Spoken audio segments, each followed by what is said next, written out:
Hai, Assalamualaikum kepada semua murid tahun 4. Jadi hari ini kita akan sambung pembelajaran dengan unit 9 iaitu Pengasas Kesultanan Melayu Melaka. Jadi semua murid boleh rujuk buku teks muka surat 122 hingga 127.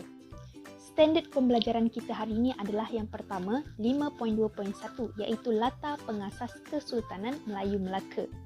Yang kedua adalah 5.22 iaitu menerangkan rentetan perjalanan peristiwa pengasas Kesultanan Melayu Melaka. Terusnya adalah 5.2.3 iaitu menjelaskan peristiwa pembukaan Melaka. Dan yang terakhir adalah K5.2.5 iaitu menerangkan kepentingan sifat-sifat kepimpinan tokoh yang boleh dicontohi. Kenali pengasas Kesultanan Melayu Melaka menurut sumber satu iaitu melalui buku Sulalatus Salatin ataupun Sejarah Melayu ataupun nama Inggerisnya The Malay Annals. Sultan Iskandar Shah merupakan pengasas kepada Kesultanan Melayu Melaka. Bukan Parameswara ke? Sultan Iskandar Shah itu merupakan nama Islam bagi Parameswara. Menurut sumber kedua iaitu Suma Oriental, Parameswara ialah pengasas kepada Kesultanan Melayu Melaka. Suma Oriental ini merupakan sumber Portugis yang ditulis oleh Tom Pires. Sekarang, jom kita tengok latar belakang Parameswara. Siapa Parameswara ni? Parameswara ialah putera raja Kerajaan Melayu dari Palembang. Jadi ketika itu, Kerajaan Majapahit ni mahu menyerang Palembang kerana Parameswara cuba membebaskan Palembang daripada jajahan Majapahit. Parameswara bersama-sama dengan pengikut beliau terpaksa meninggalkan Palembang dan menuju ke Temasek kerana diserang oleh Majapahit. Jadi Temasek ialah nama lama bagi Singapura. Pengalaman Parameswara sebagai pemimpin yang bijaksana menyebabkan beliau mendapat sokongan pembesar dan pengikut beliau yang setia. Setelah Parameswara meninggalkan Palembang, bermulalah pengembaraan Parameswara membina kerajaan beliau sendiri. Jadi, Parameswara dan para pengikutnya menaiki kapal menuju ke Tasik dan bertemu dengan Temagi. Temagi merupakan wakil kerajaan Siam yang memerintah Temasek ataupun Singapura pada ketika itu. Tengok gambar di sebelah. Kedatangan Parameswara disambut baik oleh Temagi. Parameswara diizinkan oleh Temagi untuk menetap atau tinggal di Temasek. Parameswara tanya Temagi, bolehkah beta berteduh di Temasek? Temagi jawab, silakan tuanku.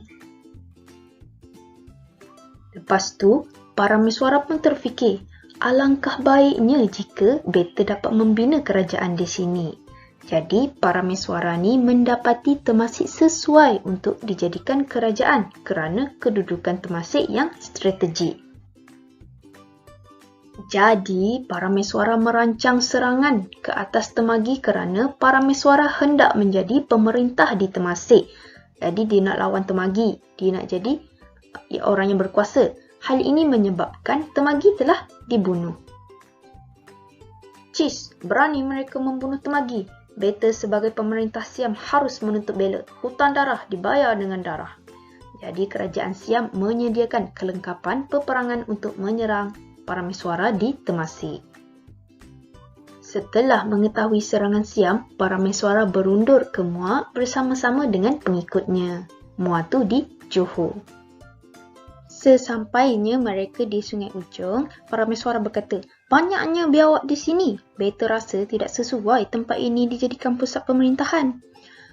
Dia punya pengikut kata, ampun tuanku, benar titah tuanku. Marilah kita mencari tempat yang lain. Jadi, Parameswara dan pengikutnya meninggalkan Muar dan meneruskan perjalanan ke Sening Ujong. Bila sampai di Sening Ujong, Parameswara melantik seorang wakil pemerintah di Sening Ujong. Peristiwa pembukaan Melaka. Okey, kalau tengok peta di sebelah tu, itu adalah perjalanan Parameswara menuju ke Melaka. Jadi, Parameswara dan pengikutnya berlayar meninggalkan Sening Ujong dan sampai ke muara Sungai Bertam. Parameswara ternampak sebuah perkampungan nelayan lalu singgah di situ. Setelah mereka berhenti di situ, Parameswara dan pengikutnya keluar berburu. Para mesuara menyaksikan anjing perburuannya ditendang oleh seekor pelanduk putih sehinggalah anjing itu jatuh ke dalam sungai. Para mesuara berpendapat tempat itu sungguh bertuah dan sesuai dijadikan kerajaan apabila melihat seekor haiwan yang kecil berjaya mengalahkan haiwan yang lebih besar. Para mesuara mengambil keputusan untuk membuka sebuah kerajaan baharu sempena dengan nama pokok Melaka tempat baginda bersandar. Sekian sahaja kisah pengasas Kesultanan Melayu Melaka kita hari ini. Terima kasih kepada semua murid. Bye. Assalamualaikum.